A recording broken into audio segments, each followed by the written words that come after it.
साथियों जय भीम, मैं हूँ स्नेहा, बात कर रहे हैं द थिंक पर। इस वक्त हम खड़े हैं नागपुर के रेलवे स्टेशन में। आपको यह बता दूँ कि यह जो नागपुर है यह मूवमेंट की राजधानी है और नागपुर यह तमाम अम्बेडकरवादियों के लिए अभिवादन करने वाली जगह है, नमन करने वाली जगह है। इसके पीछे का क्या कारण है वो भी कारण मैं आपको ज़रूर बताऊंगी। एक तो इतिहास के अंदर के पन्ने भी हमको पलटने होंगे और दूसरी बात वर्तमान को भी हमें समझना होगा। प्रतिक्रांति और क्रांति दोनों भी इस शहर में लगातार एक के पीछे एक होती आई है। ये जहाँ पर हम इसे अम्बेडकराइट मूवमेंट की राजधानी जिसे कह रहे हैं, यहाँ पर आरएसएस का भी हेडक्वार्टर है, विश्व हिंदू परिषद का भी हेडक्वार्टर है और ये तमाम जो संगठनाएं हैं, हिंदूवादी संगठनाएं, वो यहाँ से चलती हैं। वहीं दूसरी तरफ आपको बता दूं कि डॉक्टर बाबा साहब अम्बेडकर इन्होंने भी इसे ये नागपुर को नागवंशियों की भूमि कहकर यहीं पर बुद्ध धर्म की दीक्षा उन्होंने ली थी और दीक्षा दी भी थी।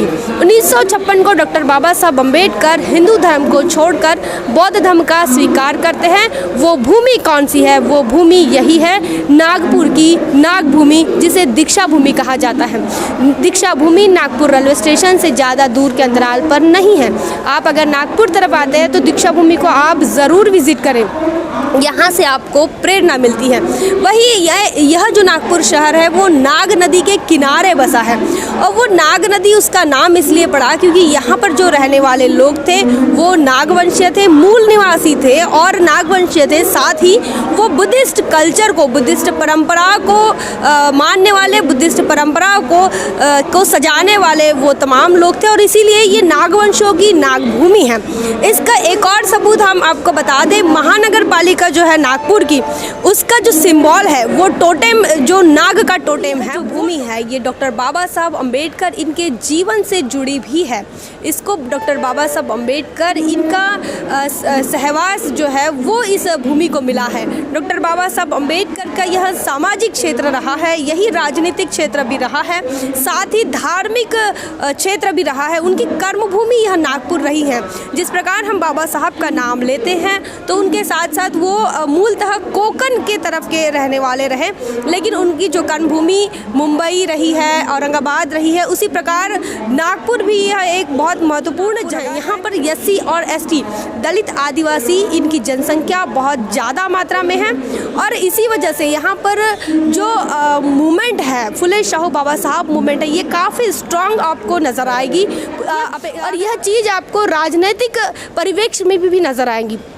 इस नागपुर के महानगर पालिका में बहुजन समाज पार्टी के 10 पार्षद अभी भी है और इसके पहले भी बहुजन समाज पार्टी यहाँ पर महानगर पालिका में उन्होंने पार्षद दिए हैं और भविष्य में भी देंगे, क्योंकि चूँकि यह जो भूमि है यह मिशनरी भूमि है, यह मूवमेंट की भूमि है और इसी वजह से यहाँ के जो लोग हैं वो राजनीतिक परिपक्व है।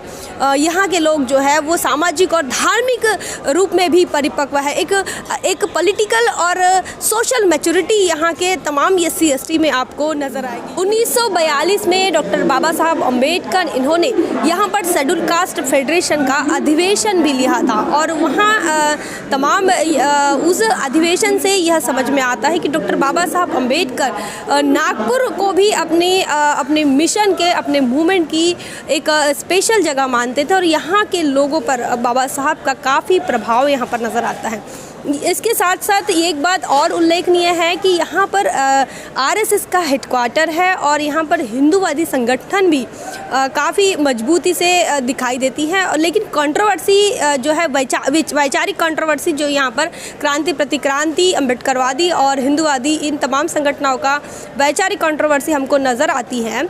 आपको एक बात मैं बता दूं, यहाँ पर दीक्षा भूमि है और दीक्षा भूमि में तथागत बुद्ध के अहिंसा और शांति और करुणा के मार्ग को लेकर कई लोग यहाँ पर आते हैं, उन्हें नमन करते हैं और यहीं पर आरएसएस के द्वारा शस्त्र पूजा भी की जाती है। यही वो नागपुर है, यहाँ पर रावण भी जलाया जाता है और रावण को अपना आदर्श भी यहाँ के लोग मानते हैं। इसी नागपुर में अशोक विजयादशमी को तमाम काफ़ी सारे लोग बुद्धा को नमन करते हैं तो कहीं तमाम सारे लोग हिंदूवादी संगठनों में आकर अपने व्यवस्था को, अपने कल्चर को बचाने की बात करते हैं। तो इस प्रकार से यहाँ पर हमेशा से क्रांति प्रतिक्रांति रही है।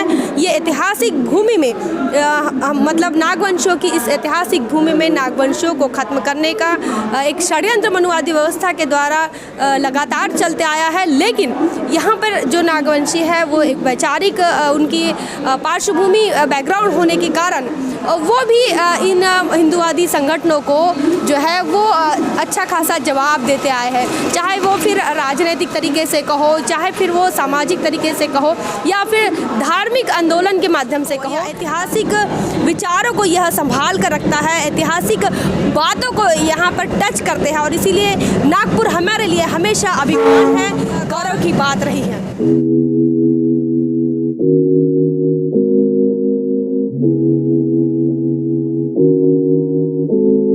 बहुजन विचारधारा को घर घर तक पहुंचाने के लिए हमारे YouTube चैनल को सब्सक्राइब करें, लाइक करें, कमेंट करें, शेयर करें और बेल आइकन की घंटी दबाना ना भूलें।